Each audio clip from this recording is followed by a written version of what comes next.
ده هو ما هو ده دلوقتي السبب الاعلامي الجديد. بيستقطبوا يا جدعان الجمهور بطريقه، غير وبيفضل طبيعيه. الجمهور ده البنزين بتاعه اللي طبعا بيفضل يشحن طبعا بيه. صح. وانت بتخش في خناقه مع واحد وبتفضل تجيب سيره امه وهو يشتمك بامك وانت ما تعرفوش بعض، والادمن بقى صح والله العظيم. والادمن قاعد مبسوط ان انت شغال ايه. ازيكم يا شباب، عاملين ايه؟ طبعا كلكم شايفين اللي بيحصل مؤخرا كده في السوشيال ميديا والحرقان اللي بيحصل والكلام بتاع امام عاشور. فقلنا بقى ايه، نجيب الشباب ونقعد نشوف بقى الموضوع بس بمنظور مختلف. يعني مالناش دعوه بالكوره، هندخل المواضيع كده ايه خفيفه في الكوره، مش هنتعمق قوي يعني. بس خلينا كده ناخده بموضوع بره الكوره اصلا، يعني موضوع بقى اللعيبه نفسها والانتماءات اللي موجوده، والاهلي والزمالك والاسماعيلي وايا كان النادي اللي احنا بنتكلم فيه. ففي الاخر الاسماعيلي في الموضوع. اسماعيلي معانا، دخله معانا. اسماعيلي تمام ماشي. انا بس اعتبر اخوك يا اخي. طيب انا بس يلا بينا. ماشي. يعني بس فنبدا اول حاجه بقى خالص. تعال نتكلم كده في موضوع، هل فعلا موضوع الانتماء للنادي ده يعني مثلا لو انت بتتكلم دلوقتي لعيب اهلاوي جدا وجاله عرض من بره، سواء من جوه مصر او بره مصر، او لعيب زملكاوي جدا وجاله عرض برضه من الاهلي او من اي حته تانية، هل المفروض ان هو يبقى متمسك بان انتمائه للنادي وبحبه للنادي ده، ولا الموضوع في الاخر اكل عيش؟ يعني قول لي كده يا حازم، انت شايف بص، ايه؟ هي فيها وفيها يعني. جو الانتماء اللي هو انا ابن النادي وبلعب للنادي وعلى طول مع النادي، ده حاجه قليله قوي بتحصل ما بين اللعيبه. انت لو جات لك فرصه، بس هو في الأول والاخر هو شغلك، فانت لو جات لك فرصه انك تحترف او حاجه زي كده، بالعكس اطلع وجرب وشوف. فحته الانتماء مع الاحتراف لا بحسها شويه، لا انت ممكن تقدر تطلع عادي براحتك. يبقى هو موضوع اكل عيش اكتر من ان هو حب. النسبه الاكبر انت شايف ده ايه؟ يعني ده دلوقتي انت لو نفترض ان انت لعيب كوره، شايف ان اوكي. انت المفروض، يعني انت لو دلوقتي انت اهلاوي الحمد لله. وجالك عرض من الزمالك وفلوسه احسن والاستقرار احسن والكلام ده كله، هل هتروح الزمالك ولا لا لا؟ يعني انا واحد، لو انا لعيب كوره وانا اهلاوي وبلعب في الاهلي ومستريح. لا مش بتلعب في الاهلي. هو قال لك انا اهلاوي لا بلعب في الاهلي. لا، مش تلعب في الاهلي مش مشكله، بتلعب في حته تانية. ما جالكش من الاهلي عروض؟ بتلعب في الزمالك. لا هو جاله عرض من الزمالك. ايه يا اخوان؟ لا، ما في لعيبه كتيره جدا بتبقى اهلاويه وبتلعب في الزمالك. بتلعب في الزمالك عشان ما جالهاش الاهلي مثلا او حاجه صح. زي كده، فطبيعي. انما لو انا بلعب في الاهلي ويجي لي عبد من الزمالك، نعم طب ليه؟ ماشي، يعني ممكن نشوف رأي محايد شوية. اسماعيلاوي كده ماشي. لطيف. انت رأيك ايه يا جندي في الموضوع ده؟ من وجهة نظر انا لو بلعب كوره ولا لو بتلعب كورة وانت شايف الموضوع عموما عامل ازاي؟ انا عندي من وجهة نظر، لو انا بلعب انا في حته هتخليني يعني عشان اجيب البرفورمانس بتاعي لاخره لازم ابقى حابب اصلا النادي اللي انا بلعب فيه، يعني اللي انا بلعب له. يعني في حته اوكي الموضوع هو طبعاً. برضه انا معلش هقطعك هنا في حتة صغيرة، انت حابب النادي حاجة، وممكن يبقى النادي اللي انت مش حابه ده المنظومة اللي فيه كمدرب وكفريق يعني مريحينك. ماشي، ممكن المنظومه حاجه وحب الفريق ده حاجه تانية. احنا لما بنحب نادي بنحب النادي بعيدا بقى عن ظروفه ومشاكله وقرفه وادارته والكلام ده كله، نحطه على جنب. بس في الاخر انا بحب النادي نفسه. فانا كوني بلعب، انا بشجع النادي ده وبلعب فيه، ده هيخليني دايما عندي اللي انا بجيب في اخري في كل ماتش. مش بلعب لمجرد ان انا اعمل اللي عليا واخد عقدي في اخر كل وقت وخلاص، لا انا اجيب اخري عشان انا بحب المكان. فلا انا لو بلعب، لا هحب ان انا العب في النادي اللي انا بشجعه. دي هتخليني اكيد ده في حاجة حتة عاملة طبيعية ان ازاي؟ كلنا نحب ده، بس لو انت ما جالكش عرض من النادي اللي انت بتحبه وجالك عرض من نادي منافس، هل الموضوع هتاخده ان هو اكل عيش، ولا لا انا شايف والله ان الموضوع انا مش هروح لنادي منافس لان انا مش هبقى مستريح فيه فمش هطلع احسن حاجه موجوده؟ انا معلش ممكن اقطعك في النقطه هنا، بس هي الفكره برضو، احنا بره، احنا جمهور. انت بتتكلم بعاطفه، كلنا احنا بنتكلم كلنا بالعاطفه. عمرنا ما جربنا ولا ما عمرنا بالظبط، عشنا صح ولا شفنا. صح انت لو مكانه انت هتعمل ايه؟ صح. فاهم قصدي؟ بس خلينا ناخد راي حس، ناخد يا باشا يعني حصه عشان مننا بس وعلينا يعني. ما كملت وجهة نظرك يا زجندي. انا في التمام. خش. بص، انا ما اقدرش احط نفسي مكان لعيب لان انا طبعا. مش لعيب، لان انا ممكن صح. النهارده اقعد اقول لك طبعا. لا صح. مستحيل وبتاع، او لا هروح للفلوس ولما انا ابقى في الموقف ما يحصلش. صح. تمام. بس لما انا اجي افكر فيها بقول هو بقى غلطان ولا لا، لا هو مش غلطان.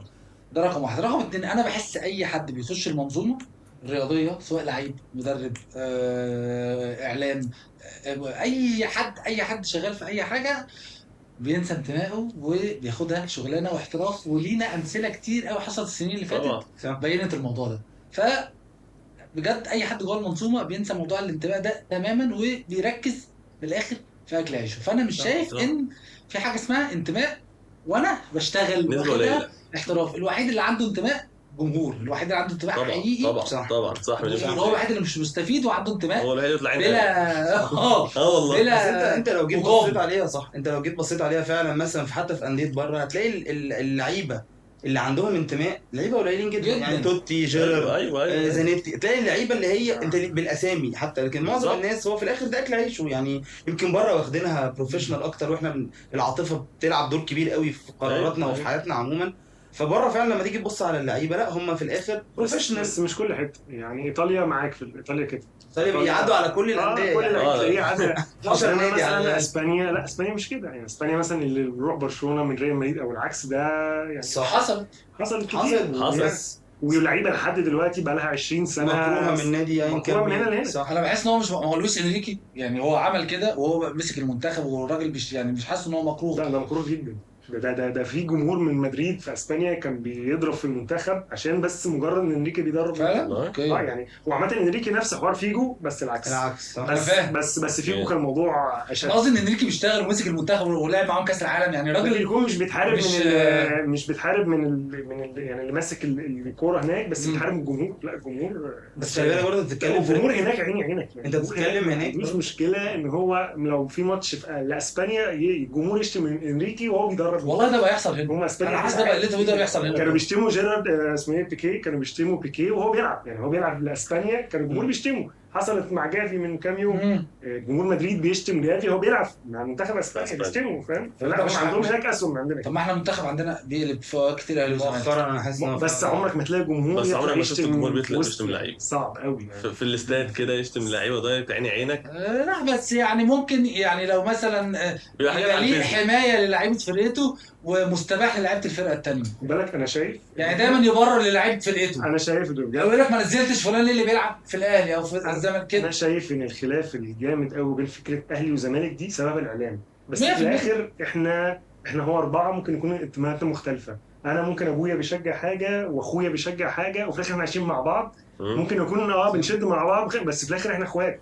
الخلاف مفيش فيه حاجه يعني في الاخر نفس العيله فعلا بيطلع منها بالظبط. اكتر من هتلاقي عمرك ما هتلاقي الا قليل عيله هتلاقي اكيد في واحد فيهم اهلي او زمالك كده. الاعلام هو اللي دايما بيعمل حته ان لا في هنا دايما حوارات وفي هنا دايما حوارات وهو اللي بيطلع يقول لك انا بحارب التعصب، يعني دايما فاهم في هو ولاعه وبعدين يقول لك انا بحارب التعصب. هو والله صح. احنا على حلو مسافه بعض. واحده من الجميع والكلام ده. أيوة. طب يعني في الاخر برضه احنا عايزين يعني انت شايف يا جندي مثلا ان فكره الانتماء دي ان هي مطلوبه، يعني فكره انت تحب النادي مطلوبة. حتى لو انت مش بتلعب، يعني مثلا انت واحد دلوقتي في نادي معين ومكانك فيه 2 3 غيرك وجالك عرض من نادي تاني، مش هتفضل موجود في نفس النادي اللي انت ما بتلعبش فيه، ولا هتروح بقى تبتدي تشوف حالك في حته تانية حتى لو الحته التانية دي هو المنافس بتاعك؟ لو انا في النادي اللي انا بحبه مش هسيبه، هفضل اروح لحد ما اجيب اخري وفي الاخر أوصل. لكن مش هسيب النادي. لكن لو انا اصلا في نادي مثلا، لو انا بلعب ايا كان في نادي ايه وجالي مثلا انا زملكاوي وجالي عرض من الاهلي، هروح الاهلي طبعا، لان في الاخر هو ده اللي هينجمني صح. وهيشيرني وفي الاخر ده اكل عيشي. وهفصل فكره ان انا بشجع الزمالك، لا انا هلعب للاهلي وبقى كل حاجه للاهلي. زي ما انت بس قلت لو من رحت شوية ان انت للزمالك- مش حابب المكان مش هتعرف تدي كل لا حاجه. لا مش قلتش مش هجيب الماكسيمم بتاعي. يعني لو رحت الاهلي هلعب جامد جدا وهجيب اخري، بس لو رحت الزمالك لا هتبقى احسن. في حته هتبقى زياده. انا فاهم قصدك، بس انا حاسس ان دي هتبقى اكتر معتمده على المنظومه والمدرب، يعني مش هيفرق قوي الاسم. يعني انا حاسس ان الموضوع اللي انت بتقوله ده صح، ان انت في مكان هتدي فيه 100% ومكان تاني هتبقى كويس جدا بس مش هتعرف تدي فيه 100%. ماشي. بس مش حاسس ان ده بسبب الاسم، حاسس ان هو ممكن يكون بسبب مدرب مثلا عارف يوظفك بطريقه معينه، بسبب اللعيبه اللي حواليك عارفه تلعب معاك بطريقه كويسه.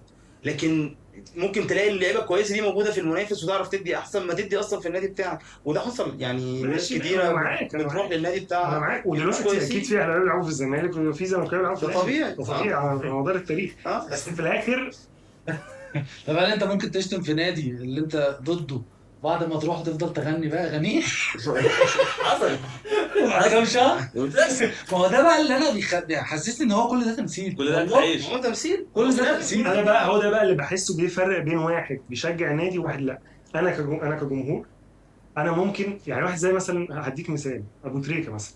انا جمهور الاهلي بيحب ابو تريكه قوي ليه؟ عشان هو حاسس فعلا ابو تريكه ده يعني بيحب الاهلي جدا. ما حدش يقدر ده يجي حقيقي. الاهلي في اي كلمه الكلام ده كله، فخلاص لكن ممكن يكون في لعيبه تانية عدت في الاهلي بس الجمهور مش بيحبها زي ابو تريكه مثلا. انا بديك مثال، بس ابو تريكه حته ثانيه. بلاش ابو تريكه، أبو خلينا تريكة نقول في حتة تانية. هقول لك وليد إيه؟ سليمان. وليد سليمان، حسام غالي، اللعيبه اللي تحسها قلبها على النادي. صح. مع ان حسام غالي ده ساب الاهلي وراح اختار حسام الفريق. غالي حسام غالي اكبر مثال على كده. قلبها على النادي. عمرك ما تلاقي حد بيكره حسام غالي اهلاوي بيكره ده حسام حقيقي. غالي، مستحيل. صعب حتى لو هو عنده مشاكل، حتى لو هو عمل مشاكل كتير وعنده عروض، عمل مشاكل. بس في الاخر هو في حته كده من جواه هو بيحب بيحب الأهلي. الناس الاهلي. طبعاً. انت بيحب الأهلي. بتتفرج ده تحس حقيقي. ان هو واحد بالظبط. منك، صح. يعني واحد بيشجع زيه زيك بس هو نازل يلعب مكانك. صح. لكن في لعيبه انت بتحس ان هو نازل لمجرد انه بيلعب وخلاص يعني. فدي في الاخر بتخلي واحد يتحب قوي وواحد يبقى مجرد.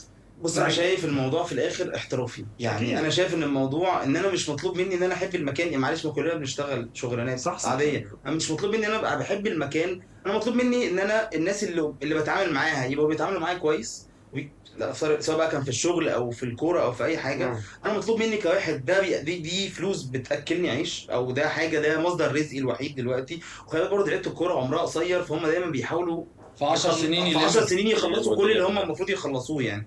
فهو في الاخر شايف ان في فلوس معينه، حتى لو هو بيلعب في النادي ده وجاله عرض من نادي تاني، وبيلعب في الزمالك وجاله عرض من الاهلي، او بيلعب في الاهلي وجاله عرض من الزمالك. ففي الاخر انت بتتكلم في الجزء بتاع ان دي فلوس، ده رزقه، ده فلوسه. بس هي بالنسبه للعيبه ما اعتقدش ان تقاس كده بس، يعني صعب جدا جدا جدا ان لعيب من الزمالك يروح دايركت الاهلي ولعيب من الاهلي يروح دايركت للزمالك، عشان انت بتتكلم هنا يبقى ليه كده حسابات تانية. بس صدقني لو الموضوع يعني العرض نفسه اللي جاي فلوسه كويسه، خلي بالك برضه هو ممكن يكون في جزء احنا ما بنشوفوش، اللي هو الجزء بتاع النادي نفسه.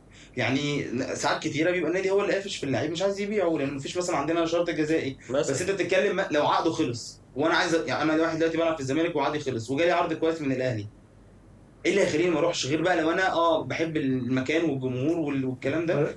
ماشي كلامك صح، بس انا عندي وجهة نظر في حاجة وممكن ما تتحس ما بتحسش، واللعيب بيلعب كورة ممكن تتحس اكتر لما يعتزل. اما في لعيبة يعني، وفي لعيبة كتير عدت على الموضوع ده، اما كل شوية بيتلون بفرقة ما يبقاش ليه ظهير اعلامي في الاخر الاثنين بيكرهوه. بعد ما خلصنا كده فكره اللعيبه، ماشي احنا بقى نرجع للتوبيك الاساسي اللي احنا اصلا الموضوع فيه مشحونين جامد قوي فيه، يعني موضوع امام عاشور. شايف يا جندي اصلا اللي عمله يعني صح ولا غلط؟ ايمان، اسمها ايمان، معلش. كمل بعدين. معلش بس معلش هي 2020 ايمان 2023 ايمان، بس على حسب بقى انت بتبص رجعت تاني. على حسب انت بتبص فين. عشان برضه الناس تبقى فاهمه، احنا معانا واحد اسماعيلاوي وواحد زملكاوي وواحد اهلاوي هو كان واحد زملكاوي. بس بطل اتفرج على كوره مصريه بقى يعني. فتره يعني. طيب انا مبدئيا مصلحته الشخصية. انا مبدئيا لازم صحيح. الاسباب صحيه فعلا. بعيد عن الاهلي والزمالك خالص. هو اولا هو غلطان 100% ان هو رجع مصر، ده اول حاجه اصلا. معاك والله دي صح يعني هو ما اتكلم في دي خالص، والله عندك حق. يعني ده راجل لعيب كويس، لعيب ما كويس. بقولش ان هو لعيب جامد قوي، بس هو لعيب لا كويس. بس عارف ليه؟ يجي من عشان عقليته قد كده، خمس والله بجد عقليته بقى اللي قد كده. هو بروفايل لعيب كويس كنص ملعب، يعني عادي في نص ملعب بيلعبوا في الدوريات الكبيره اقل منه. ماشي بس يعني هو يعني لو ماتيريال كويسه. ماتيريال كويسه. طبعا. هو لو كان اشتغل على نفسه وفكر، هو من 4-5 شهور بالظبط كان عنده حته انا نفسي احترف. الله اعلم كان بيتكلم جد ولا لا، بس المهم يعني ان هو جات له وفي الاخر احترف. حتى لو الدنيا مزمزقه معاك في اللغه في العيشه استحمل شويه، ما هو مفيش حد على طول هيطلع مفيش منه. حاجة ما قدرش. صح.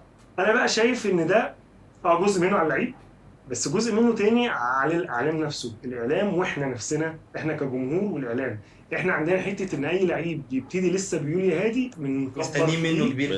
لا مش مستنيين، تنجمه بنكبره ونفخمه جدا ونحسسه ان هو احسن لعيب في العالم، وطول ما بيعرفش يمشي في الشارع. هو في مصر اصلا. ايوه هو امام جامد فعلا جامد، بس مش انت بتكبر قوي الموضوع. امام عمل ايه في الاخر يعني في الاخر عمل ايه يعني؟ السنتين اللي فاتوا كان هو اللي شايل نص على الزمالك. ايوه بس مش خلاص ما بقاش اسطوره يعني الناس مش من سنتين. مع اني مش بتكلم على انا معاك برضه، مش بتكلم عليه تحديدا، انا بتكلم على لعيبه ثانيه كتير. رمضان نفسه، ما رمضان جاله فتره قبل ما يمشي من الاهلي كان متفخم تفخيم رهيب، كان كل الناس تقول ده الاهلي. وعلى فكره ده من ضمن الاسباب ان رمضان ما نجحش بره، لان هو برضه راح هناك حاسس هو بيخرج بره بنفسه لوحده. عادي قوي. بصراحه نجح بره عشان ما كانش متفخم هنا. صلاح جزء من كده ان هو ما جزء كانش من- معروف هنا وخرج اصلا من غير ما حد يحس. وهو كمان خارج من هنا وهو حاسس على موضوع الزمالك مثلا ان هو كان يروح الزمالك واترفض وكده، هو حاسس ان هو قليل، فحاسس ان هو محتاج يشتغل على نفسه، فلما يشتغل على نفسه لقى نفسه بيجيب نفسي اشكر العبقري اللي قال عليه هو مش هينفع الزمالك. نفسي اشكره والله. وانا والله كزملكاوي بس بشكره لا برضه. الحمد لله. هو بياخدوا عقود كبيره، فانا طب انا ايه بقى اللي خليني اروح اتمرمط هناك بالظبط. واتبهدل؟ صح. طب ما ارجع في بلدي ومنجم ومتنجم والناس كلها حباني عارفاني في الشارع وبتاع.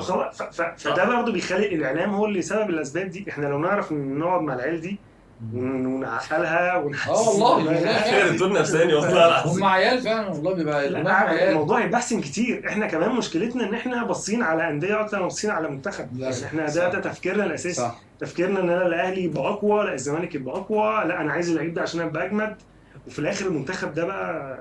وده عامه اللي مخلي دلوقتي شمال افريقيا احسن مننا.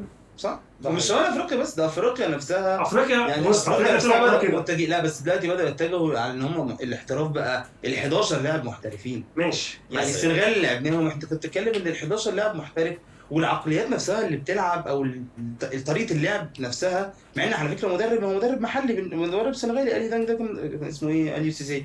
اليو سيسي ده كان سنغالي عادي، ما خدش يعني، مش جايبين واحد يعني جه بس في التدريب. بس اللعيبه نفسها تحس ان هي التدريب بره بيفرق، اللعب بره في طبعا. الدوريات دي بيفرق عن الدوريات بس المحليه. بس على حسب برضو انت بتلعب فين. ما تروحليش الدوري الاوزبكستاني وتقول لي ده ما هي منتخب. خطوه يا حازم، عشان هو مش لازم مستاهل. يعني ما هو الدوري لازم. الدنماركي كان كويس ولا لا؟ طبعا كويس، وميتلاند كويس. اصلا فرقه قويه وبلجيكي بيلعب في وشاف Champions League. وشاف اوروبا. وبيلعب في فهو الشامبيونز ليج. هو قرار انه يرجع ده غلط مليون في المية. ده وجهة نظري برضه. بس انا برضه حازم ورا شايف ان انت طبعا. محتاج تاخد عشان تحترف، محتاج تاخد خطوه لورا. يعني مش لازم انت في الدوري المصري وبتاخد مثلا يا عم رقم كبير، ماشي. محتاج صح. تقلل من مرتبك او صح. تقلل من صح. الدوري نفسه علشان صح طبعا. تطلع لقدام. طبعا يعني دي حاجه طبيعيه، ما طبعا. حدش في الاخر بيطلع على الدوري الانجليزي فكرة على طول. التعايش اللي جندي قال عليها ان هو اللعيبه بره ما بتقدرش تتاقلم زي صلاح ونني وتريزيجيه واحمد حسن، اي حد ناجح بره صح. يعني. لا. محمدي ناس ما هي من الناس الناجحة محمدي جدا. قعد 10 سنين في طبعا. انجلترا وبيلعب اساسي. فكرة التعايش دي على فكره مش سهله بالذات على المصريين، لان احنا بقى بنحب قوي ان احنا ايه. وبعدين فعلا اللعيب زي ما جندي قال فجاه من ان هو بيتحول من ان هو كل الناس بقى في الشارع ايه نجم وايه مش عارف ايه لواحد محدش عارفه مين في يا الشارع. ابني؟ والله بحس باحباط، انا عايز ارجع بقى أيوة، لاصحابي صح. يقعدوا بقى يطبلوا لي صح، ايه نجم صح. وبتاع واصحى صح. هنا واسافر هنا. فالموضوع ده بيفرق. عشان كده هي مش سهله عشان كده هي مش سهله طبعا، عشان كده اللي قليلين قدر يجي عليها نجح ووصل. صح. فاهم؟ لا وبجد احنا ماشيين في كيرف ان احنا لا هو المنتخبات اللي حوالينا عماله تسبق. كيرف عالي وانت في كيرف واطي. ليه؟ عشان تفكر في الانديه اكتر من المنتخبات. مش بقول لك ان طلع كل اللعيبه بره، هم برضه الجزائر والمغرب وتونس والحاجات دي الى حد ما مختلفين، لان معظم اللعيبه بتبقى اصلا عايشه في فرنسا بره، بالظبط. فسهل الاحتراف واللغه والكلام ده. صح. وعلى فكره بيبقى في جزء منهم ما عندوش قوي انتماء للمنتخب بتاعه. ما بقولكش نعمل زيك يعني، انا برضه في حته عندنا ان احنا برضه عندنا انتماء نلعب أكتر. بالمنتخب طبعا. ودي ساعات اللي بتخلينا حتى لو احنا اقل الروح، تحس ان الروح احنا نبقى عندنا أقل دايما عاليه. ما بقولكش ان انت تبقى زيهم، بس وازن يعني. طلع هنا شويه اعمل هنا شويه، لكن مش كل تفكيرك انديه. انا حاسس ان احنا بقينا عاملين زي يعني اقول لك ايه اللي هو وقت اما الاهلي تحديدا بيبقى فايق المنتخب بيبقى كويس، صح. اما الاهلي بيقع شويه المنتخب بيقع. فانت معتمد بس على بس دلوقتي على فكره عشان بعيدا عن عشان بس ما نخشش انا معترض على دي بصراحه. لا دي كانت فتره، دي كانت فتره يا جندي، دي كانت فتره. بس دلوقتي مهما الاهلي فايق او وحش المنتخب وحش. الاهلي على فكره دلوقتي مش واو يعني، مش زي بس عامة في 2012 لما خدنا 6-1 من غانا كان في 9 في الملعب من الاهلي. فالنظريه دي مش صح كل بس مره. ساعات الأهلي ما كانش- الاهلي كان توب بيك الأهلي ساعتها- بس الاهلي 2012 واخد افريقيا يا هي جدعان. بس ما كانش ماشي، بس برضو في فرق ما بين اخد. على فكره افريقيا سهل تاخدها، بس مش شرط ان انت تبقى في البيك بتاعك. الاهلي السنه دي ما وصلش للبيك بتاعه بس خد افريقيا. نفس الكلام برضه في 2012. انا بتكلم على ايام الفتره اللي هي بتاعت الجيل دي فتره الذهبي. ذهبيه غلط. في فتره لو انت أيوة، دي فترة بتاعت صعبة دلوقتي دي. الجيل ده لا طبعا. بس هو الاهلي دلوقتي كل لعيبه الاهلي الجامدين ومعاهم بقى حسني وهاني سعيد عارف وعمرو زكي هي اللي كانت هو توليفه كمان كان 3 4 لا جامدين كلهم سندينهم. بيلعبوا مع بعض اصلا، مش شباب مع بالظبط. حسن شحاته من الاول والكلام ده كله. فكان بالظبط. في التفاهم اللي في الملعب ده كان باين، هو ده اللي عمل كده. لكن دلوقتي انت لو بتتكلم عن منتخب، لا هو المنتخب في كيرف بقى بيوسع كبير قوي بيننا وبين منتخبات افريقيا، حتى مش منتخبات العالم يعني، منتخبات افريقيا نفسها بقى في كيرف واسع قوي. مهما الاهلي حاول ومهما الاهلي كان قوي مش هيعرف يلحق الحاجات دي كلها. يعني معلش انت تيجي تقارن اي منتخب غير طبعا المنتخب اللي هو بتاع 2006 و2000 واللي هي الفتره بتاعت 2006 2008 2010 بمنتخب المغرب مثلا اللي هو وصل سيمي فاينال كاس عالم. لا معلش هو المغرب برضه يعني فريق المغرب احسن. انت كسبت في المغرب. لا ما خلي بالك برضه حازم، انت لا انت ما بتتكلمش في تكسب وتخسر، تكسب انا بتكلم يا جماعه بس مش شرط مش عارف تصعد كاس عالم. معلش اقطعك انا، انت برضو في افريقيا انت واصل فاينل، انت واصل فاينل سنتين ويعني في فتره صح. قريبه وخسرت الفاينل، صح. فده معناه ان انت مش بعيد قوي. لا بس انت يا حازم معلش كنا كلنا كمنتخبات قريبين، او يعني كانت مصر دايما في ايدج كده عندها عمليه منتخبات افريقيا، ان احنا في الاخر بتتكلم ان المنتخب مصر ده اقوى منتخب في افريقيا بدون منازع. يعني ما ساعات المغرب تطلع، الكاميرون تطلع، الكلام ده. لكن دلوقتي انت لما تيجي تبص، لا هو المنتخبات بقت بتستخدم التكنولوجيا اللي احنا اصلا مش عارفين هي بتتكلم في ايه. يعني المنتخبات دلوقتي زي منتخب زي السنغال ولا زي المغرب استخدم بقى الاناليسيز والحاجات اللي هي طالعه جديد في الكوره، واحنا لسه مش عارفين اصلا. بس لا دلوقتي الانديه بتستخدمها، الانديه تستخدمها. انا ماشي، ما هو انت ما بتخدمش على المنتخب، انت في الاخر انت المنتخب بتاعك برضو. انا بتكلم كمنظومه مش بتكلم انا كمنظومه بقى ده محتاج. وانا حاسس المنتخب اصلا ما بيلعبش كوره. ده حوار تاني، ده بسبب ان اصلا المنظومه كلها اصلا بايظه وفاسده الى اقصى درجه. بس انا اقول لك على حاجه، ودي ممكن نتكلم عنها في وقت هو تاني رجعنا بس احنا الجمهور عندنا. خلي بالك المنظومه دي السبب في اللي احنا بنقوله، والله يا جماعه معاك حق صح. وعامه الموضوع المنظومه ده محتاج له فعلا حلقه لوحده. ماشي. بس خلينا نرجع تاني، انت شايف ان الامام عاشور عمله بعيدا بقى ان هو رجع ولا ما رجعش، بعيدا خلاص احنا كلنا متفقين ان هو رجوعه دي غلطه بس الله اعلم اسبابه، والله اعلم هو بيفكر في ايه والتشالنجز اللي هو قابلها. بس في الاخر احنا كلنا نتمنى ان اللعيب كويس طالع من مصر يحترف ويكمل يبقى زي صلاح واحسن. انا هقطعك بسؤال واحد وبعد كده اساله براحتك، يعني هو طلوعه كان احتراف فعلا ولا كوبري؟ بجد والله بسال يعني، عايزين على اجابه صادقه. دي نوايا بقى يعني دي نوايا والله اصلا ممكن كوبري فعلا، بس وكل اللي بيقولوا ده هاري ان هو كده راجع. كوبري ب 3.5 مليون. ما انا ما كباري كانت قوي. هقول لك كوبري زمان كان الاهلي لما يحب ياخد لعيبه من الاسماعيلي كان بيعمل حوار كباري، بس بتبقى انديه اصغر من كده شويه. انا معاك.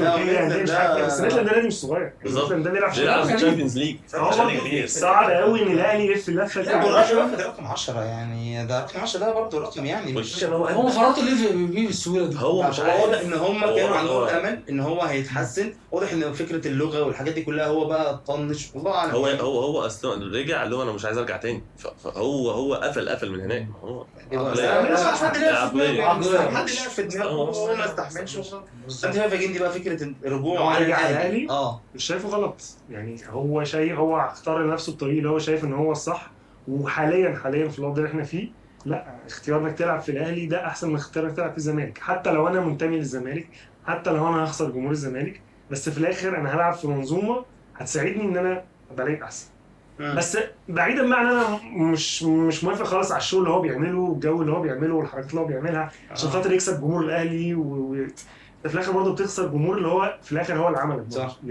يعني حاول انت تمشيها. انا عارف ان احنا الجمهور بتاع الزمالك عمره ما يعني هيتفاهم في حته زي دي، بس حاول انت ما تبقاش ما تاخدش سكه الكهرباء، ما تاخدش السكه يعني مش ناحيه ثانيه خالص. يعني انا عارف ان ده بيحب الجمهور، بيحب الكلام ده انا عارف. الكهرباء برضه كان ليه بيز ان هو ناشئين اهلي وبتاع، فيعني دي يعني فاهم كان مسنود عليها سنه، لو برضه طالع من ناشئين اهلي وبتاع. لكن امام فاهم، خد بالك هو دلوقتي امام في جزء لسه الجمهور الاهلي مش حابه، هو عشان يحببه فيها هيعمل ايه؟ هيقعد شويه من شويه يقعد شغال في العربيه ويقعد يعمل والله انا واحد من جمهور الاهلي اللي انا مش حابب امام، بس الشو اللي هو بيعمله ده انا ما ياكلش معايا برضه. انت ما ياكلش معايا الله يخليك. ماشي ما بياكلش معاك، بس في غيرك بياكل معاه قوي. ما هو المعظم بياكل معاه مش غيرك. اكيد في زيي ما بياكلش معاهم الكلام ده. هو مش امام ده من اسبوعين بالظبط كان الجمهور مش عايزينه، وبعدين دلوقتي بيحييه. هو ده اللي عايز اتكلم فيه، هو اللي عايز اتكلم فيه. صلي على النبي مصدق. كل مش هو الجمهور، ما هو جاش نفس الشخص بعينه وانت شفته في التلفزيون. ماشي مش بقول لك افراد، بس في الاخر هو ده جيش تمام. فالجيش ده كله مش هيتفق على راي واحد، مش هيتفقوا كلهم على راي واحد. على فكره انا معاك ان اي لعيب يخش عندك انسى ماضيه خلاص، هو عندك دلوقتي جوه النادي بتاعك، فلازم تبقى هو الكلام لو حصل مع زمان كان قالوا علينا ايه؟ لازم اللي انت بتقول كده دلوقتي قول لي بس كانوا قالوا علينا ايه؟ قول بس قول سؤال حاجه بقى، قول رايك. ماشي هدي اعصابك بعدين. انا متضايق، يعني مش متضايق. انا لو زملكاوي هتضايق ان امام عاشور اتجه الاتجاه ده وخسر الزمالك والكلام ده كله، بس في الاخر هو اختار اختيار عكس شويه رمضان. يعني رمضان خسر بقى كل حاجه، امام على الاقل كسب الاهلي وكسب جمهور الاهلي لو استمر. لا ما الله اعلم هيستمر. لسه- هو لسه كسب اللي هو- هو رمضان كسب اهم حاجه الفلوس. ما هم كلهم كسبانين ده واحنا كده في دمنا صح واحنا اللي خسرانين والله. والله عندك حق. كملوا طيب. انا اقول رايي لما الاستاذ اغني يسالني ان انا كملت. خلاص انا عايز اعلق هنا على حته امام بس شوف يعمل كده والكلام ده كلام كله. صح يعني. في نسبه كبيره اعتقد زي ما يحبوش الكلام ده. انا امتى يعني ابتدي اقول امام ماشي انت كده صفقه كويسه بتاع لما يعمل فرق في الملعب، لما لا امام اثر في البطوله احنا خدناها، لما لا امام لولا كان الاهلي خسر، ساعتها اقول لك ده امام ده انت خلاص. زي كهربا كده. انت زي ممكن كهربا لولا كهربا ما كناش خدنا افريقيا. طيب انت من الناس اللي ممكن تبقى بتفكر تفكير سليم شويه، بس ده بس صح. في كرويا صح والله. لا ده صعب برضه يحصل. ليه؟ هو مش دايما هتلاقي فيه لعيب بيجيب لك بطوله، بيفرق في يعني البطوله بيفرق مهما فرق في البطوله. يفرق. معلش، طب ما انت يعني 100 مليون جنيه المفروض يجيب طب ما بطوله. انت قفشه ده قفشه ده جاب لك بطوله واهم بطوله في كده كده بس كده طب ما انت هو كارهو برضه مع ان هو كان السبب الرئيسي في اللي انت خدته. على فكره بقى جمهور ممكن اعلق الحته دي بس ارجع بالي. جمهور الاهلي بقى احسن جمهور الزمالك في دي. ما عندوش عزيز، وده اللي يحصل مع امام لو ما لعبش عادل. ودي اللي بفكركم صح. دلوقتي. ماشي. الجمهور احنا كجمهور زمالك اللعيب لو عمل لنا حاجه حلوه وفضل 10 سنين بنفضل برضه نطبله ونفضل برضه. ده حقيقه للاسف. عامة انا جمهور الاهلي بس قفشه. ليه بتشوف ان ده وحش؟ لا بس ده نجاح. ده بالعكس هو مش لا، لا ده نجاح ان انت ما يبقاش عندك ان انت اللي بيخسرك. لا جمهور الاهلي ملوش عزيز. مش خسره، بس اما واحد لعب عندك وعمل ايا كان ايه اللي عمله، بس عمل لك حاجه في الاخر لازم برضه تقدره لا وتحترمه. بس مهما ما تنسلهوش. حق النادي حق النادي في فرق ان انا لو بقى ليه وقت خلاص. خسرني فين؟ لو هو هو لو جاله فتره مستواه قل لا شويه. جاله فتره طويله. اسنده ولا اقعد لو جاله فتره سنتين ثلاثه ما بيعملش حاجه. اسنده يا جماعه اسنده. لا. يا اما خلاص هو ده وقته خلص معايا امشيه شكرا. ايوه الزمالك بقى ما عندوش لكن ما تسيبوش عندي بقى وافضل اشتمه مش عارف. يا ابني احنا جبنا ايمن حفني عشان مع اني بحب ايمن حفني جدا. طب ما ده حلو ليه؟ جبناه عشان يعني فاهم راجل كده بوست حاجه وحشه ده ممكن يحصل. ليه؟ حاجه كويسه كانتماء وكده بس على ككوره فكرة، تفكير انا كوره. بقارنها شويه مع الاختلاف ان برشلونه وريال مدريد فيهم الحتتين دول شويه. انا بحس ان مين شبه الاهلي في الحته دي. يعني ريال مدريد برضه مش كده فوق ريال مدريد. يا جماعه ابطال لكن برشلونه لا برضه بيعز دايما اساطيره طب ممكن سؤال بس بره الحلقه السبعه كوره. طب كمل يخلص من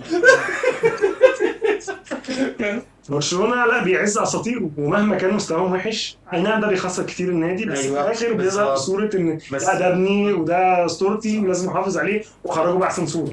مع اني ما بحبش طريقه ريال مدريد والاهلي في الحته دي. يعني بس هقول لك على حاجه برضه انا عشان شايف ما ان تنساش حازم امام وهو بيعتزل خرج برضه خروج مش حلو وده بس حازم كان امام. اعتذر. انا معاك اسمه حازم امام يعني لو هتفتكر اسطوره للزمالك حازم امام طبعا. فبرضه لا مش كل وقت على فكره احنا برضه مش كل وقت بنطلع لعيب في الاخر عشان ما ابو تريكه يا عيني للاسف الشديد يعني ما هو دلوقتي بيتهاجم حاجات بره الكوره بس بيتهاجم بره الكوره. بس جمهور الاهلي دايما بيدافع عنه. خلي بالك مهما كان لولا جمهور الاهلي كان زمانه الناس صدقت انه كده يعني فاهم. لا بس حتى كمل بقى.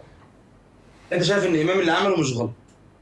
لا مش شايف ان الامام عمله ده غلط بس الطريقه مش حلوه شويه ان هو الحركات بقى بتاعت اللي هي بتعجب جمهور السوشيال ميديا اللي هو للاسف دلوقتي هي الناس كلها بتارجت جمهور السوشيال ميديا واولهم الاعلام. ده دليل عدم النجاح عامه. انا بصراحه شايف عدم النجاح. انا بصراحه شايف موضوع امام عاشور ان هو من الاخر هو دي مصلحته. وانا مع ان انا طبعا انا شايف ان هو مش مفروض ان هو يروح الاهلي. انا في الاخر زملكاوي بس انا شايف في الاخر انه انا يعني لو كنت مكانه او لو كنت مكان اي لعيب في الاخر ده مصدر رزقي. فانا شايف ان طبيعي ان انا اشوف ايه المكان اللي هيخليني احسن وايه المكان اللي هيديني فلوس اكتر عشان في الاخر انا عمري كلاعب كوره 10 15 سنه فانا مش ضامن ايه اللي هيحصل بعد كده. على فكره ممكن امام عاشور ده يتصاب السنه الجايه ويقعد سنتين مصاب. لعيب الكوره في الاخر يعني بحركه واحده بتمرينه واحده بماتش واحد عندك حق كاريره خلص عندك يعني ومش لا هيفيده بقى لا اهلي ولا زمالك ولا اي حد. ففي الاخر احنا بنتكلم انا شايف بصراحه ان هو الموضوع انا باخده او انا شايفه بروفيشنال اكتر من العاطفه اللي احنا متاخدين بيها. انا شايف ان احنا برضو مزودين الموضوع عاطفه اكتر بكتير قوي من الموضوع من الحقيقه. يعني هم في الاخر لما احنا بنقعد نتخانق اهلي وزمالك والناس بتتخانق مع بعض والكلام ده في الاخر هم بيبقوا مع بعض اللعيبه والمنتخبات وبيخرجوا ويروحوا وييجوا ما عندهمش العاطفه اللي موجوده عندنا. لان شغلهم يعني واحد شغال مثلا في فودافون واحد شغال في اورنج ما بيكرهوش بعض لان ده حاجه طبيعيه لان ده شغل. احنا بقى اللي شايفين بس الموضوع الكورة حاجة تانية. الكورة حاجة هي احنا اللي مخلينا حاجه ثانيه. لا، لا. هي عشان لعبة شعبية هي حاجة تانية في كل- تناول الموضوع حاجة. لا العالم ايوه ما هو عشان العاطفه، ما هي في الاخر هو شغل. هو انا شايف ان الموضوع جزء كتير من بس من حب الكوره هي العاطفه اصلا. هو انا لو مفيش عاطفه مش هحب الكوره. ماشي صح بس في ايه الاخر بيخليني بس انت افضل ورا النادي بتاعي بتحكم. مهما كان سيء ايوه وحش. صح خليك ورا النادي بتاعك بس ما تشوفش ان اللعيبه يعني في الاخر معلش. هو هل في اي نادي انت تعرفوه وقف على اي لاعب؟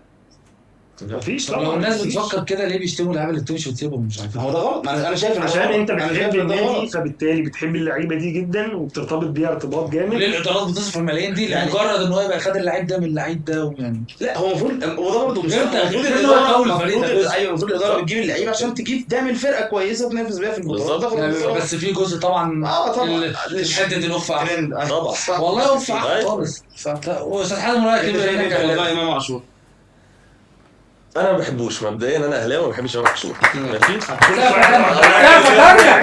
ثانيه معلش. هقولها مره ثانيه وثالثه. انا بالنسبه لي انا ما كنتش حابه تماما ولا حابب انه يجي الاهلي. فانت هتيجي الاهلي هتفيدني خلاص تمام انت برنس، مش هتفيدني اطلع بره من السكه ودغري. أوكي. اللي حصل ده بقى انا معاه ولا ضده في الآخر زي ما اتفقنا كلنا ان هو ما كانش المفروض اصلا يرجع مصر تاني. صح. انت احترفت تكمل يا بيه وطريقك اخضر وانت اصلا لعيب كويس، ما اقدرش انكر ان هو لعيب مش كويس. طب انا هسألك سؤال في الحته بتاعت الاحتراف دي، بما انك انت اهلاوي. اتفضل. انت لما رمضان صبحي كان محترف وراجع الاهلي كنت مبسوط من حاجه زي كده ولا برضه نفس الشعور ان انت متضايق ان هو ما كملش احتراف؟ حاجتين، انا كنت مبسوط ان هو اكيد رجع اهلي فهيفيد ناديه، بس في نفس الوقت انا كان نفسي اشوف رمضان ده في حته كبيره. انا بصراحه كنت بره. متخيل ان هو كان ممكن كان نفسي يبقى في حته كبيره، خصوصا ان هو راح الدوري الانجليزي ولعب صح. في البريمير ليج. دي مش سهله حتى لو احتياطي بس انت ممكن تحارب اكتر شويه. والله بجد هو رمضان لعيب كوره احسن من تريزيجيه مثلا. بس لا، تريزيجيه عقليه عصريه. المفروض ينزل يروح تركيا بس بعد موضوع هذا هو ما رضيش برضه. هو رمضان حته ان هو بس هي حصل نفس الحته بتاعت امام عاشور شويه. طبعا هو طلع برضه من عايز الاهلي أرجع، ومتنجم وبتاع، معرفش نفس فانا عايز ارجع ابقى نجم، بس هو ما استحملش هناك. انا كان نفسي رمضان يفضل بره ما يجيش الاهلي، يفضل بره ويحترف بره وربنا يوفقه. بس رمضان قعد سنتين بره يعني ما ملحقش. رمضان قعد سنتين ما وقعد ماشي كحبه. بس انت بتتكلم يعني صح نقطة ممكن كده. رمضان حاول اكتر بس ممكن الله اعلم ما جالوش هي الاغراءات ظروف. بتاعت يعني ممكن الاهلي ما عرضش في السنتين دول الله اعلم يعني. انت شايف بقى ايه يا حس؟ طب أنا ما قلتش. طب حاجه ما انت قلت يا عم قلت ما والله. قلتش لسه. طب هو خلي يمشي. لا يا عم ماشي. فهي نقطة إمام عاشور هو خلاص عايز يرجع. أنا كنت شايف لو مثلا الزمالك كان عرض عليه والأهلي عرض عليه يبقى ما عرض ترباش عليه. بجنيه إن هو يرجع. عرض عليه برضه ما انت عرض قصاد عرض نفس العرض يعني. نفس العرض ده لو نفس العرض ما انت ما اعتقدش ان ده حصل. طبيعي لازم تروح الزمالك. صح. طبيعي انك تسيب بقى الزمالك وتروح الأهلي. انت بس كده لازم تتكلم في بيرفكت سيناريو قوي ما هو ما حصلش. ما هو ما حصلش فخلاص يبقى الزمالك بره القصة. أنت جالك عرض من الأهلي وأنت عايز ترجع مصر خلاص ده اللي قدامي أنا هرجع بس. بس هو ده يعني هو اضطر يروح الاهلي عشان هو ده اللي هو عايز يرجع. اتعرض ما عليه يعملوش حس انه مضطر. اتعرض عليه زمالك اهلي وبيراميدز نادي ما الله اعلم ده. بيراميدز اللي فاهم ان هم سحبوا العرض. اتعرض ما اعرفش بقى يعني انا اللي سمعته في بيراميدز الاعلام خد بيراميدز بيقول لك والله انا سمعت ان هم استغلوا يعني يدفعوا 3 مليون قال لك احنا ممكن نجيب بيهم محترف جامد يعني غير ماشي يجيبوا ربنا بيراميدز يوفقهم بقى. ربنا يوفقهم. احنا الحمد لله جبنا ده هو شايف الكولر كان عايز يجيبه. هو شايف ان هو يسد مكان حمدي فتحي اللي مشي وحمدي مشي 5 فده برضه ادى فلوس شويه صح بس جابوه عشان كده بالظبط ان هو يقدر نجيب حد زي بالفلوس دي في المكان ده. تمام. وهو كلاعب هو اكيد هيفيد النادي الاهلي اكيد هيفيده. فخلاص انا هجيب واحد ده انا عارف مستواه ازاي وعارف طريقه لعبه وعارف كل حاجه فهاته. وال3 مليون بالنسبه للاهلي تمام مش مشكله هجيب بس ماشي. فانت لما يتعرض عليك زمالك واهلي كامام عاشور لازم تروح الزمالك. لما يتعرض عليك اهلي وبيراميدز النسبه الاكبر جدا هتروح الاهلي 100%. بس فده موافق ولا مش موافق؟ طب ليه ما تروحش بيراميدز لو انت زملكاوي قوي يعني؟ عشان مش هتروح تعمل ايه؟ مصير اللي راح يعني. انت شايف نادي وصل في اخر 6 سنين 5 نهائيات افريقيا وشايف نادي الدوري بالنسبه له ده حاجه طبيعيه. شايف نادي بيروح كل سنه كاس العالم للانديه. شايف نادي بيتشاف على طول من الدنيا كلها. ما هو بيتشاف ايه ما خلاص طلع ومش هو واضح يعني هو اكيد يعني جرب الاحتراف هو ما اعتقدش انه هيجي بعد الاهلي. انت قدامك بس انا شايف بيراميدز يعني نادي طموح. لا عنده طموح بقى. لا بجد روح له هناك. بروميسنج يعني ممكن يعمل حاجه بجد كمان. ما هو كان في واحد طلع قال لك كده وطموح وبتاع انت اساله. طب ليه امام ما يجيش لاسماعيل؟ هو ده سؤال الحلقه. ده سؤال يا ريت تسيب سؤال على ما مش عارف ايه. الاسماعيلي عرض 25,000. بس امام ما رضاش يعني ها خساره. بس فدي وجهه نظري صراحه. مع ولا ضد يا استاذ حس ان امام عاشور يروح الاهلي؟ يعني حاول تبقى هادي عشان اوفر شويه. في شتايم تحت الكيس اللي احنا بنتكلم. انا هشتم، انا لازم اشتم. لا ده هتتشتم مش تمام. نتكلم بالعقل ولا بعقليه الجمهور؟ عقل، احنا بنتكلم عقل. انا كلمتك عقل ترد عليا بعقل. ماشي، ما انا مع عقل هتفق معاك عقل. محدش غلطان اصلا. سواء المشكله دي اصلا ما بين مين يا جماعه؟ يعني او القصه دي مين الاطراف فيها؟ الاهلي والزمالك وامام، صح؟ صح. ما حدش في الثلاثه غلطان. الزمالك استفاد بيه سنتين وبعد 3 مليون دولار وهبط ثمنه. امام الاهلي عرض الرقم على النادي وما لقاش، والزمالك اصلا ما عرضش الرقم ده واشتراه، وامام اختار انه يعني النادي اللي دفع راح له. ما حدش في الثلاثه غلطان. تمام. ده لما نتكلم على القصه بالعقل الشديد بقى. تمام. اجي بقى ارجع تاني هكلمك بقى الجزء اللي مش عقل، اللي هو اوبا، اللي هو مش موضوع فاهم، هكلمك بعقليه الجمهور نفسها. انا دلوقتي كامام عاشور، هل انا زملكاوي فعلا ولا انا بروح اللي يدفع لي؟ ما عنديش مشكله تروح اللي يدفع لك والله، بس ما تقوليش ان انا زملكاوي. يعني انت في الاخر لو مش عايز تروح الاهلي ما كنتش هتروح. في الاخر لو مش عايز تروح الاهلي ما كنتش هتروح. ما تقنعنيش ان انت ارغمت على ده او ما قدامكش حل تاني. كنت تقدر تعمل، تقدر تروح بيراميدز لو عايز، تقدر تجيب عرض الخليج، تقدر تعمل اي حاجه. مش هقول لك ارجع الزمالك عشان معكش فلوس يا سيدي. الزمالك باب اتقفل، كنت تقدر تتصرف. مش ليش بتاعك مش عارف سواق في الخليج، في عروض في الخليج مش عارف بلاش السعوديه هتلعب تاني، قطر مش عارف ايه تقدر تروح في مثلا مستوى تاني في السعوديه. تقدر ترجع تفتح سكه مع بيراميدز وتروح. تقدر لو مش هتروح الاهلي ما كنتش تروح. فما تقوليش بقى انا زملكاوي واضطريت. ماشي. ده لو هنتكلم بعقليه الجمهور. قطعك. اتفضل. طيب هو امام عاشور مش معروف ان هو زملكاوي؟ ما هو ده بقى ده اللي يجننك. بالظبط. ما هو ده اللي يجننك. انت بتعمل ايه بقى؟ واحد واقف في اوضه اللبس في الكاتش بيشتم في الاهلي وضرب وليد سليمان، وجمهور الاهلي كان بيسبله. انت قبل ما الاهلي يفتح مفاوضات مع امام، لو كانوا سالوا جابوا اهلاوي كده سالوه ترضى امام يلعب في الاهلي، كان كلهم سبوا الدين حرفيا. في تيت نشتم كانوا كلهم سبوا الدين وقالوا مين ده اللي يجي الاهلي ما يعرفش ده. النهارده ما بيقولوا ايه؟ بالظبط. فاهم. هو ده برضه جزء السوشيال ميديا. ده برضه اللي بيترد بقى عليه، ان هو يقول لك ما هو طلع وبس راس وليد سليمان وطلع واعتذر للاهلي وطلع وعمل مش عارف ايه.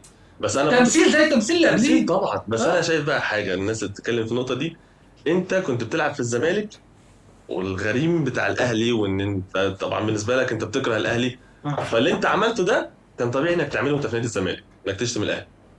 تمام. مش طبيعي انك تشتم، بس ماشي اللي بيحصل. ما هو انت بتشتم ده باين قد ايه انت راجل زملكاوي يعني. على فكره هي نفس انت سنتين هتلاقيه برضه طالع وبيشتم في جمهور الزمالك. مش بعيد هي ما بقتش خلاص.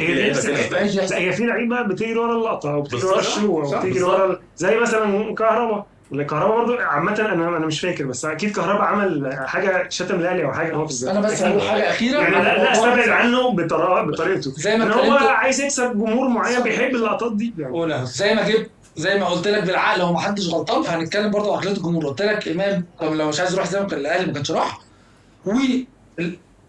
اداره بقى الزمالك واداره الاهلي، انا كزملكاوي دلوقتي انا بجد ما اقدرش افتح بقى لان اداره ناديه اصلا ما اتحركتش. صح خلاص. فانا ما اقدرش الوم على الاداره الثانيه. تمام. اداره ناديه اصلا ما اتحركتش ان هي تجيب اللعيب، وتحس ان هم اصلا مخرجين مش عايزينه يرجع، فمش عايزين خلاص استفادوا منه خلاص ماديا بقى، هم مش عايزين يرجع على اسباب ثانيه الله اعلم. طيب انا بقى كمشجع كوره وباجي اتفرج على اداره الاهلي اللي دايما مصدعانا بقصه بصراحه والله من المبادئ، وده يخرج ومش ده يخرج وده يخش ومش عارف ايه. ودلوقتي يعني انا شايف ان الاهلي تنازل بصراحه في الصفقه دي عن كبريائه شويه وعن هيبته في ان هو يجيب حد بيشتم بالطريقه دي، يعني يبدا يساوق للصفقه. يبدا انا بس عايز اقول حاجه عايز اقول حاجه بس والله. تعالوا بعد الفاصل نتكلم. ماشي. دلوقتي انت بتقول ان الاهلي تنازل على مبادئه والكلام ده كله. انا ليا وجهه نظر في الحته دي، معلش. ما تقوليش اصل الزمالك يعني. الزمالك ايه؟ اصل في قالوا لي ما انت اصل الزمالك عم. لا انا مالي. ماشي يا عم انا مش مدعي زيك، انا مش مصدعك بمبادئ. يا سيدي هو الزمالك في حته، انا هتكلم عن دي زي الفل، ماليش دعوه بنادي تاني. جميل تمام كده. جميل. انا اللي دعوه يا عم. ماشي يا سيدي. انا الوحش. بقيت وحش دلوقتي يا عم. اسكت بقى. دلوقتي الاهلي بيتكلم عن المبادئ والحته والحاجات دي كلها في النادي الاهلي. ان انت لو ابن النادي الاهلي وغلطت في الاهلي انت تطلع بره. تمام كده؟ صح. تمام. زي عندك امثله كتير، عندك رمضان صبحي، عندك حسام ابراهيم، عندك عصام الحضري، عندك امثله كتير جدا. تمام. انت في الاهلي محدش غلط دور الحضر ان هو هرب الباقي. انت ماشي، بس انت ماشي. في الاهلي وغلطت في الاهلي. ورمضان ده اكتر واحد، طب اكبر مشي واحد. خلاص، عاد مشي. مش عايزين نرجع لقصه مش رمضان. نازل، كده بس فاهم قصدي ايه؟ ان انت ابن الاهلي وغلطت في الاهلي فانت هتتجازى. ما تمام. ينفعش تعمل كده، اطلع بره. ماشي. امام عاشور من ولاد الزمالك، من ناحيه الزمالك، فطبيعي ان يعني اتقبلها ان انت زملكاوي وتشتم في الاهلي، ده شيء طبيعي. انما تبقى اهلاوي وتغلط في الاهلي انت كده تقلب ماشي بالجزم. انا معاك. تمام. ماشي. فانت زملكاوي شتمت الاهلي، تمام، فانت غلطان مليون في المية اكيد. انت بس انت مش ابننا، انت طبيعي اللي انت عملته عشان انت اصلا من الناحيه الثانيه. دي اول نقطه. تاني نقطه، لما الناس تشوف ان ده زملكاوي وطلع وشتم وصالح سليم والجمهور وبتاع، وفي الاخر انا جبتك تبوس الشعار وتعمل لي كده وتقف على جمهور الزمالك، ده انا اكبر منكم كلكم. انت فاهم النقطه دي؟ فاهم. انت من واحد من كده خالص اللي جبتك تحتي. فاهم قصدي ايه؟ كده تحتك.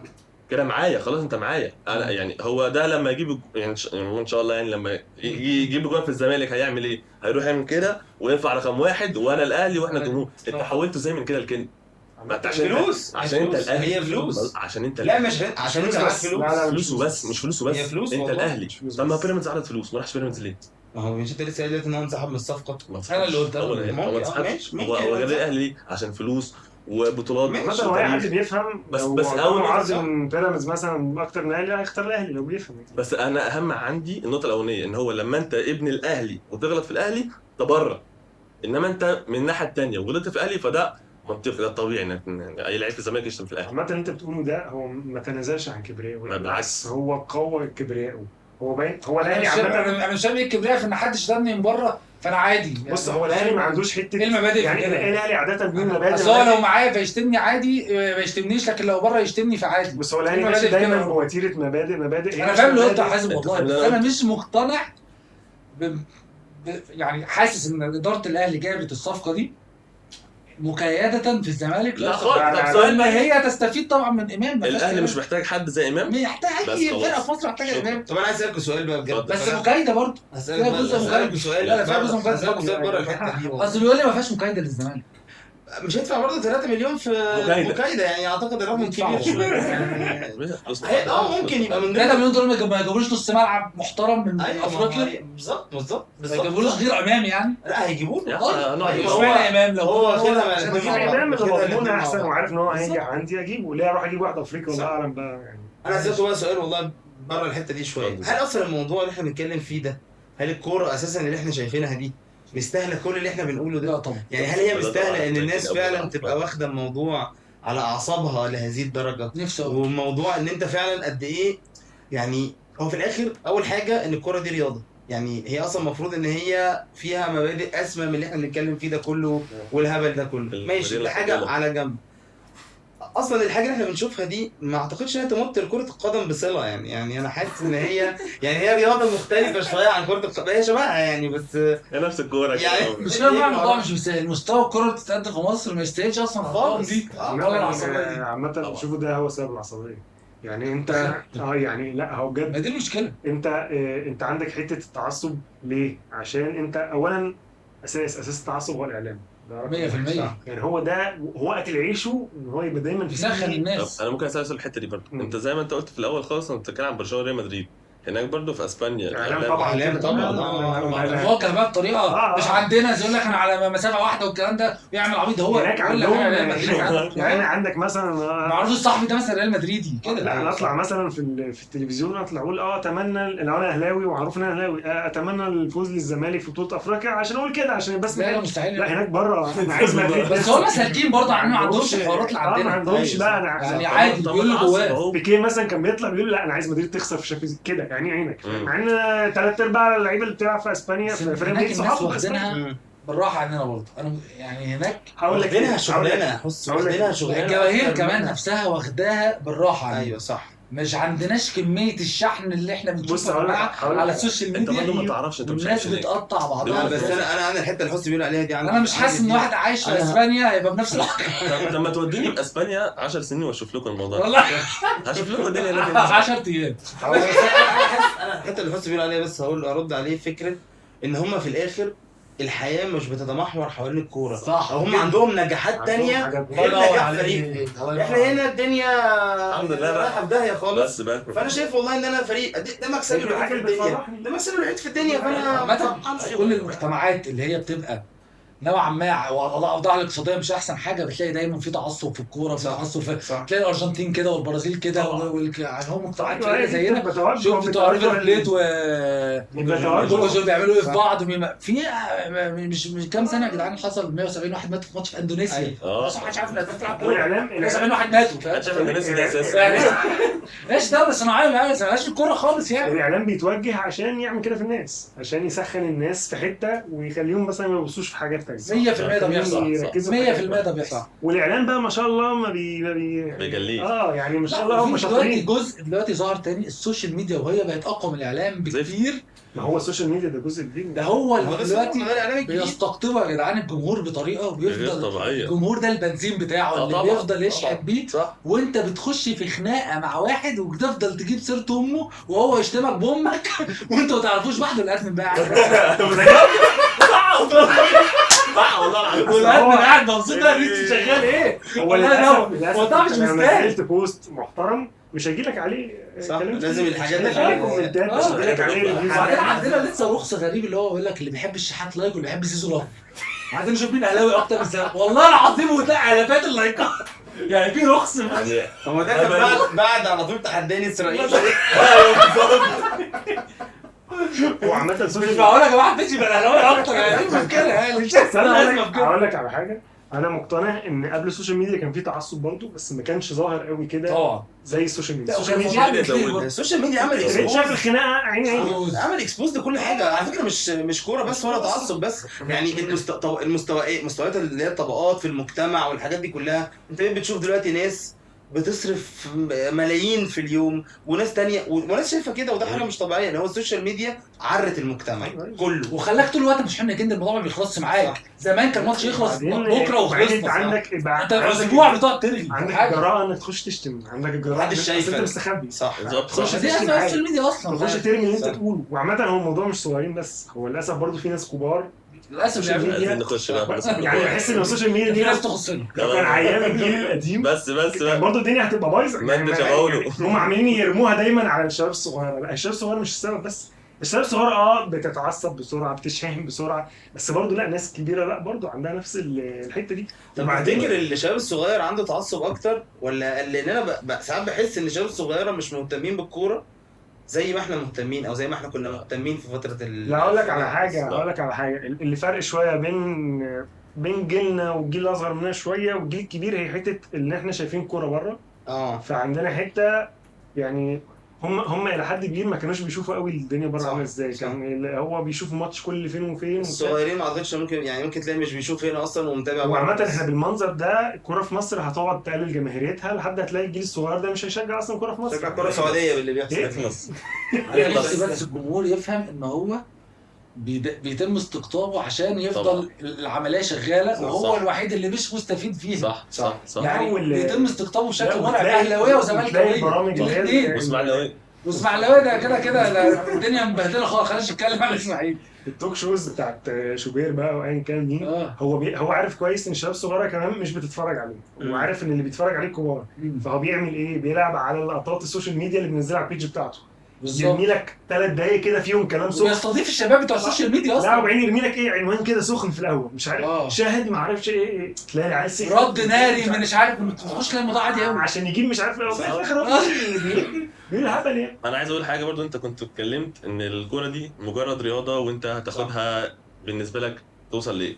هي احنا لازم ناخدها في الاول والاخر هي مجرد رياضه. صح. انت بتتفرج عليها عشان تنبسط. ترفيه يعني انت المفروض انت عايز تنبسط. فانا دلوقتي مثلا انا كواحد اهلاوي، انا لما اتفرج مثلا الاهلي ياخد بطوله مثلا انا قعدت بعدها كذا يوم فرحان، which is حاجه دي كويسه. انا مبسوط. صح. لما بقى بنخسر انا اكيد بتضايق، بصحى تاني يوم متضايق، بس لازم اوقف اعرف ان دي في الاول والاخر أرجع على انا حياتي. ماليش دخل. مالكش أنا بالظبط هرجع صح. لحياتي. انت مالكش انت ما لا خليتش خليت أصلاً الاهلي يكسب ولا خليت الاهلي يخسر. بالظبط. يعني انت ما أنا- كنتش بارت في الموضوع. ليك جزء صغير قوي، بس انا يعني- شايف برضو ان هو حتى لو زعلت ما تزعلش قوي، انت وراك بلاوي تانية. صح. انت عندك صح. مصاريف، ارجع لها انت والنبي، عندك مدارس. ارجع لها وكفايه انت- تقعد تقول انا اعظم واحد في الكون، انا نبي اعظم، انا رئيسي اسد معلش. والجماعه التانيين. معلش هم انا حاجة- ابن النادي ده. بس فانا بقول لك هي انت لو زعلت رئيسك بيشتمك طول النهار، بتكلم على الزمالك، أنا- رئيسي اسد وهو بيشتمك، فاهم يعني؟ فانت لو زعلت صلي ما على تزعلش. النبي. بس هي مش دي عايز وجهة اسكت. نظري. زعلت ما تزعلش قوي، انت عندك بلاوي تانية في حياتك، صح. ما تاخدهاش ان هي محور بس. الكون اللي تلف عليه حياتك كلها. دي صح. بس وجهة نظري. في بس. الاول والاخر احنا مش صح. بنستفيد ماديا او حاجه كبيره من الرياضه دي. طب انا هسألك سؤال والله بجد دايما بيجي في دماغي، ما اعرفش اذا كان صح ولا غلط. تفتكر الناس الناجحه بيبقى بيركزوا في الكوره زي ما احنا مركزين فيها؟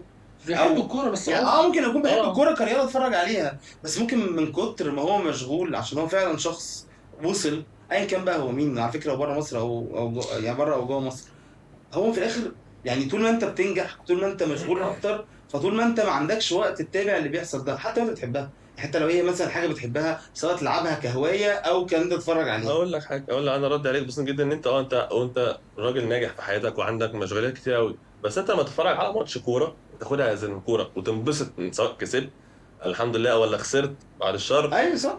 على قدها وخلاص ترجع حياتك تاني. وده اللي صح. بقول انت لازم تفصل ما بين انت بتتفرج على فريق انت بتشجعه وعايزه يكسب وكسب فانت انبسطت تصحى مودك كويس ده تمامك، او خسرت فهتصحى متضايق شويه فانت لازم تفصل. خلاص لا بالظبط. انا ليا حياتي، ليا نجاحاتي اللي انت بتتكلم عليها دي. زي عشان الفريق خسر بس خلاص انا في الاخر بالظبط يعني خلاص في بطولات جايه كتيره في قالب- والدنيا معديه. قالب حطها فيه ما تخرجهاش بره. بس انا يا جدعان انا عندي وجهه نظر بس مختلفه النجاح مش شويه. النجاح هتفرج على الماتش بس وخلاص. هو الناجح يرفع ايده لا بس انا مبدئيا يعني. اقطع مش بطل ضحك عشان لما اعرف اقطع يعني. شفت الافيهات جميله كده. ماشي يا حبيبي. انا بشوف اللي بيفرق الكوره عن غيرها من الرياضات هي حته ان الكوره، لا هي الكوره مش رياضه بس، هي الكوره فيها حاجات تانية كتير مختلفه. الكوره بتاثر في السياسه وبتاثر في الاقتصاد وبتاثر في حاجات تانية هي كتير. طبعا الكوره اللي بيخليها رقم واحد في العالم، الحته اللي هي بتفرقها عن باقي الرياضات، اللي انت لا انت فيك حته انتماء قوي للنادي بتاعك، في حته حب جامد جدا، في حته تعصب شويه. على فكره التعصب شويه مش وحش يعني، مش بقول لك بقى تعصب ما توصلش. ما بتوصلش، بس احنا التعصب بنشوف. سن متعصب لان انت بتحب فريقك. بتحب فريق يعني بالظبط. ما- ده اللي يفرقك عن باقي الرياضات صح. الثانيه. ماشي. انا ما عنديش مشكله ان انت تزعل وتنبسط وتكتئب شويه وتفرح شويه وتتعصب، مفيش مشكله صح. بس برضه بليمتس. بس برضه ده مش معناه انا لو كده بقى كنا كلنا رحنا اتفرجنا بقى على يد ولا اتفرجنا على باسكت ولا اتفرجنا على الحاجات دي. اتفرج على كوره سيدات بيكونوا اللي بتخلينا نتفرج على على الكوره، حاجة تانية. خلينا نتفرج على الكوره الدراما اللي فيها. يعني الكوره بالظبط. فيها دراما فيها احداث. انت اصلا عمرك ما تعرف يعني انت لو مسكت ماتش 90 دقيقه صعب قوي تتخيل ان القصه بتاعت 90 دقيقه دي ده فيلم لايف بيتعمل قدامك كده، احداث بالصدفه بتحصل قدامك، لعيب بيعمل حاجه من غير. بس هجين اقول لك حاجه برضه، انا حاسس ان كل ده بيحصل في الدوري المصري برضه. انا حاسس ان لا، دي لا، انا مش بتكلم على الدوري المصري موجوده أصلاً. بره بيحصل اكتر في- انا مش يعني. بتكلم على فكره الدوري السنه المصري. اللي قبل اللي فاتت لما اخر يوم في الدوري لما السيتي كسب ليفربول في الدوري الانجليزي، دي احداث والواحد كان متشوق. هو لكن هنا ما هو على مش حاسس فكرة بأي هو ده اللي إثارة. مزود تعصب بتحصل عندنا. من بتحصل يعني بتحصل بس قليلة أوي. كل انت فين عشان ما وفين. عندكش كوره فبتلعب على النقطه الثانيه اللي تسخن الناس على بعض، صح. هي حته بقى الشتايم والتعصب والكلام ده. فانت عشان الكوره قليله مفيش. على فكره انا وانت مثلا بنشجع فرقتين ضد بعض، بس انا ممكن انا وانت نقعد ننتقد بعض بس الكوره. لكن لما الكوره اصلا وحشه هنبتدي نتكلم في حاجات مفيش كوره اصلا تانية. نتكلم فيها. هبتدي اشتمك صح. بعيلتك، هبتدي اشتمك باداره ناديك، هبتدي اشتم صح. ناديك نفسه، هبتدي فاهم أتكلم في المنظومه حاجات. اللي ماسكه الكوره في مصر الفاشله الفاسده بتساعدك على ده. طبعا. هي اللي موجهه في الاخر الاعلام. هو عامه يعني بعيدا عن يعني عايزه تفضل تشحنك على طول وتفضل انت في الموضوع عشان يفضل هو يستفيد بس هي منك، دي نقطه. يستفيد منك. في مثال انا طبعا ما كنتش عايش ساعتها بس قريت يعني الهوليجنز ساعه انجلترا الدنيا كانت بقى سخنانه اكتر مننا بكتير كتير، وكانت ناس بقى والناس بتتقتل وناس ما ماتوا اعرفش ومش ايه. عارف ايه. ايه توجه الدوله ايه؟ ما تتكلمش اعلاميا اصلا عن هوليجنز، ابتدي واحده واحده انساهم وما تجيبش سيرتهم. فواحده واحده الموضوع بيقل، يعني واحده الكلام عنهم بيقل، صح. فالناس بتنساهم. فواحده طبعا مع باقي قوانين تانية بتحجمهم، بس في نفس الوقت انت بتسكتهم. وعامه احنا لحد ما ماشيين بالحته دي شويه في الالتراس برضو الكلام عنها قل جامد قوي. مم. ده برضه نفس التوجه، خلاص انا ما بتكلمش اعلاميا، فالموضوع واحده واحده بتنسي. بيتنسي صح. انت طول ما الحاجه قدام عينك وبتشوفها وبتسمعها. حتى لو بتتكلم عليها وحش بس هي تفضل طب موجوده. هل انا كمشجع مطالب افضل في التفاصيل بقى؟ امام راح فين، الشحات ضرب ميكي، المفروض ابقى ما هو للاسف هو ده اللي بيفرق الكويس من غيرها للاسف. بس انت تقدر تفصل نفسك عن الكلام ده، انت تقدر تفصل نفسك. هل انا مطالب ملم بالتفاصيل دي؟ مطالب ليه يا لا، معلم؟ مش مش مطالب طبعا. لا مش مطالب طبعا طبعا. مش عمرك ما تبقى مطالب بحاجه. انت مش مطالب. مطالب ان في الاخر انت لما تشوف ماتش لفريقك ان انت بتشجعه وعايزه يكسب البطوله، عايزه يكسب البطوله. لكن هو في الاخر زي ما قلت لك هو مفيش في الاخر اي نادي بيقف على لاعب. يعني ما هو امام عاشور مشي من سنتين، ما الزمالك ما وقفش وخد الدوري بس السنه اللي طبيعي فاتت عادي. احب طبيعي احب طبيعي تحب، وطبيعي تحب احسن لعيبه موجوده في النادي بتاعك، بس ده مش طبيعي. وطبيعي اتضايق جدا لما اشوف اللعيب بتاعي ايوه طبعا ده بيلعب ده في في نادي تاني وفي حاجة- نادي منافس. طبيعي كل ده طبيعي. بس في الاخر انت حطه في كمشجع القالب بتاعه. انت كمشجع المفروض ان على انت فكره يا جدعان، احنا انتوا شفتوا في اسبانيا بيحصل ايه وحاجات كده. اه. اللعيب لما بيمشي بيروح لعيب تاني من نادي تاني أيوة، ما هم- اللي بيحصل بص. بيتهاجم بقى. اه. ده في ناس بتهدد بالقتل، مش عندنا بس كده من عندكم بره. انتوا. لا بس ده على فكره عندنا مش مين؟ عندنا مين؟ ده على فكره مش برضه مش هتلاقيه برضه جاي منين؟ من مثلا جماهير مش عارف، هتلاقي مثلا جماهير الارجنتين نفس الفكره. جماهير الارجنتين برضه قال لك اللي هيعمل لا ميسي ومش ميسي والكلام ده. ففي الاخر ليه برضه؟ لان هو التعصب جاي من دوله فقيره اقتصاديا حالها مش كويس. ماشي. فانت عندك الدنيا كلها مشحونه على كاس العالم هم لما خدوا كاس العالم افتكروا ان هم بقوا احسن دوله في العالم. لا دي مش حقيقه. اقتصاديا الارجنتين مش كويسه، يعني مش زي زي الدول الاوروبيه بس وامريكا. هي بتديك نوع من انواع الساتسفاكشن. ما انت المفروض ما تاخدش بقى الساتسفاكشن ده وتحس ان انت بقيت احسن واحد. ملكت الدنيا. مش طبيعي ان انا لما الزمالك ياخد بطوله وانت احس ان بقى- انا عملت انجاز. انا ما عملتش حاجه. بس انت بتبقى عايش حاله كده سعيده. وانت مديون والمدام أفراد. الدنيا عندك أفراد. عندك مدارس ويلا عشان عندنا تمارين وطلعان مدام عينك. علينا كلنا يعني، مش هو مش مدام حد معين. تبقى طلعان عينك وفي الاخر بس صح بتفرق.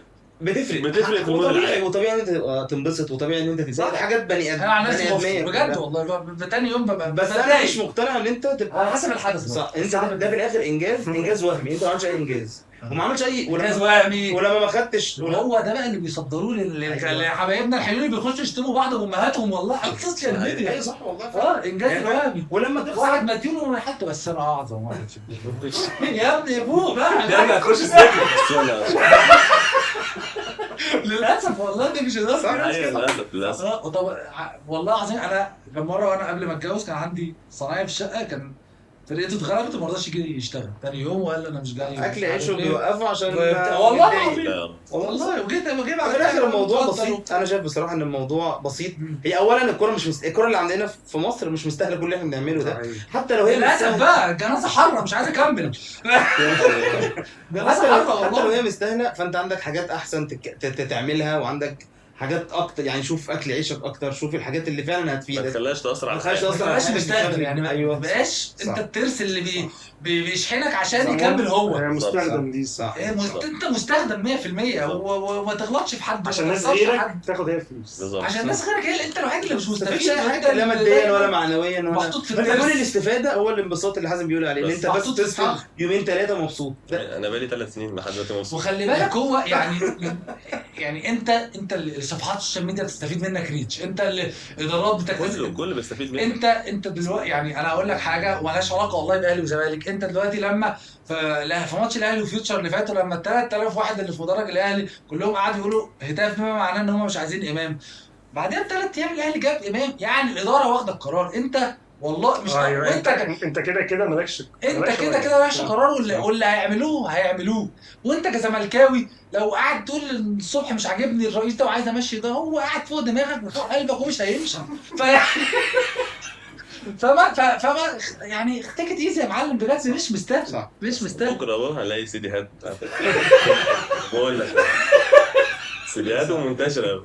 تيك ات ايزي يا معلم والله. قول له بقى تيجي تقيس. ويعني وفي ناس بتسمسر على لعيبتك يا زملكاوي وبيفهمك ان هو بيجيب لك لعيبه حلوه. كتر ناس- سيديهاتك كتر.